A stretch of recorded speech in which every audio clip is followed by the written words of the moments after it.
Moto G37 power 5G.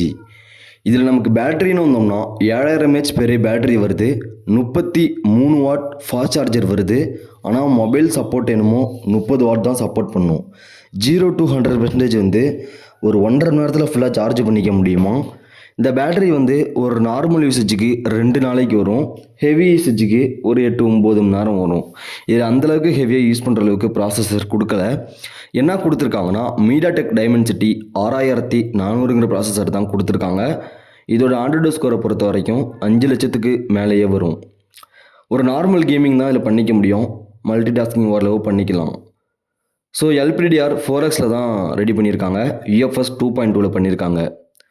At a டைமில் 2 sim போட்டுக்கலாம், அப்படி இல்லைன்னா ஒரு சிம் ஒரு SD கார்டு போட்டுக்க முடியும். SD கார்டு சப்போர்ட்டை பொறுத்த வரைக்கும் 1 TB கொடுத்துருக்காங்க. ப்ரொடக்ஷனுக்காக கார்னிங் கொரில்லா கிளாஸ் 7ஐ யூஸ் பண்ணியிருக்காங்க. மிலிட்ரி கிரேடு சர்டிஃபிகேட்டுமே கொடுத்துருக்காங்க. IP ரேட்டிங்கை பொறுத்தவரை IP64 கொடுத்துருக்காங்க. ஸ்மார்ட் வாட்டர் டச் அந்த ஆப்ஷனுமே கொடுத்துருக்காங்க. ஒரு வேளை மழை பெய்கிறப்ப தண்ணி லைட்டாக ஊற்றினாலோ அந்த டிஸ்பிளே வந்து ஒர்க் ஆகும். ரொம்ப இல்லை, ஒரு ஃபோன் காலுக்கோ ஒரு சில விஷயங்களுக்காக ஒர்க் ஆகும். நெக்ஸ்ட்டு டிஸ்பிளேவுக்கு வருவோம். 6.7 இன்ச்சு சைஸ் கொடுத்துருக்காங்க. இது ஒரு பஞ்ச் ஹோல் டிஸ்பிளே தான், LCD பேனல் தான், 120 Hz ரெஃப்ரெஷ் ரேட் இருக்குது. இது ஒரு HD+ டிஸ்பிளே மட்டும்தான். யூடியூப்பில் மட்டும்தான் 2K வரைக்கும் சப்போர்ட் பண்ணும், நெட்ஃப்ளிக்ஸ்லாம் எதுவும் கிடையாது. படம் பார்க்குறதுக்கு கேம் விளாட்றதுக்காக ஸ்டீரியோ ஸ்பீக்கர்ஸ் கொடுத்துருக்காங்க. அதில் டால்பி அட்மாஸ் சப்போர்ட் இருக்குது. அது மட்டும் இல்லாமல் 3.5mm ஜாக்குமே கொடுத்துருக்காங்க. பீக் பிரைட்னஸை பொறுத்த வரைக்கும் 1050 நிட்ஸ் கொடுத்துருக்காங்க. இந்த பிரைட்னஸ் வந்து கம்மி தான், அவுட்டோரில் யூஸ் பண்ணுறதுக்கு அந்தளவுக்கு கம்ஃபர்டபுளாக இருக்காது, ஆனால் இன்டோரில் ஓகேவாக இருக்கும்.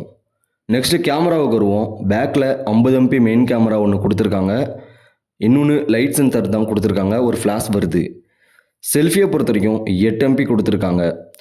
ஸோ பின்னாடியும் முன்னாடியும் எவ்வளோக்கு வீடியோ எடுத்துக்க முடியும்னா 2K வரைக்கும் வீடியோ ஷூட் பண்ணிக்க முடியும். நெக்ஸ்ட்டு கலருக்கு வருவோம். 3 கலர் வேரியன்ட் கொடுத்துருக்காங்க. ஒன்று க்ரீன், 2வது ப்ளூ, 3வது பிளாக். ஆண்ட்ராய்டு 16 ரன் ஆகிட்டு இருக்குது. பாக்ஸில் வரப்போ அப்படி தான் வருது. ஒரே ஒரு OS அப்டேட் வருமா, அதாவது ஆண்ட்ராய்டு 17 மட்டும் வரும், அதுக்கப்புறம் கிடையாது. செக்யூரிட்டி அப்டேட் மட்டும் 3 வருஷத்துக்கு வருமா. கனெக்டிவிட்டின்னு வந்தோம்னா இதில் ப்ளூடூத் 5.4 கொடுத்துருக்காங்க, Wi-Fi 5 கொடுத்துருக்காங்க, USB 2.0 கொடுத்துருக்காங்க. FM சப்போர்ட்லாம் இருக்குது இந்த மொபைலில். நெக்ஸ்ட்டு 2 ரேம் வேரியன்ட் வருது, 4 128 8 128. ஸோ அப்படியே ப்ரைஸுக்கு வந்தோம்னா 4 128 16,000க்கும், 8 128 19,000க்கும் வருது. ஸோ பாக்ஸில் நமக்கு என்னென்ன வருதுன்னா மொபைல், USB Type-C கேபிள், ஒரு குயிக் கைடு, சிம் டூல் வருது, 33 வாட் ஃபாஸ்ட் சார்ஜர் வருது. இந்த மொபைலை பொறுத்த வரைக்கும் ஆஃப்லைன்லேயும் அவைலபிளாக இருக்குது, ஆன்லைன்லேயும் அவைலபிளாக இருக்குது. உங்களுக்கு பிடிச்சிருந்துச்சுன்னா ரெண்டுத்துலையுமே செக் பண்ணிவிட்டு வாங்க விருப்பம் இருந்தால் அதுக்கப்புறம் நீங்கள் ஒரு வாட்டி செக் பண்ணிவிட்டு வாங்கிக்கோங்க. இந்த மொபைலில் இன்னும் கொஞ்சம் இம்ப்ரூவ் பண்ணியிருக்க வேண்டிய விஷயம் அப்படின்னா என்னை பொறுத்த வரைக்கும் கேமரா கொஞ்சம் பெட்டராக பண்ணியிருந்தா நல்லா இருந்திருக்கும். டிஸ்பிளேல ஒரு சில விஷயம் பண்ணியிருந்துருக்கணும். ஃபுல் HD+ கொடுத்தா இன்னும் சூப்பராக இருந்திருக்கும். AMOLED கொடுக்க ட்ரை பண்ணியிருந்துருக்கலாம், அதுவுமே பண்ணல. ரேம் வேரியன்ட் கூட 6GB எதுவுமே கிடையாது, 4+8 தான் கொடுத்துருக்காங்க. ஸோ அது கொஞ்சம் பெட்டராக பண்ணியிருந்தா நல்லா இருந்திருக்கும். இன்னொரு வேரியன்ட் கொடுத்து ஒரு 4 128 ஒரு 13க்கும், இது ஒரு 16 500க்கும் கொடுத்துருந்தா கொஞ்சம் பெட்டராக இருந்திருக்கும், அதாவது 6 128. ஸோ அதுவுமே பண்ணல. மற்றபடி இந்த மொபைல் வந்து ஒரு நார்மல் யூசேஜுக்கு நல்லாயிருக்கும். ஸோ இந்த மொபைலோட ஸ்பெக்ஸ் இவ்வளோ தான். உங்களுக்கு விருப்பம் இருந்தால் நீங்கள் உங்களுக்கு பிடிச்ச மாதிரி வாங்கிக்கோங்க. இந்த வீடியோ பிடிச்சிருந்துச்சுன்னா லைக் பண்ணுங்கள், சப்ஸ்கிரைப் பண்ணுங்கள், தொடர்ந்து சப்போர்ட் பண்ணுங்கள். அடுத்த வீடியோட சந்திப்போம். பாய்.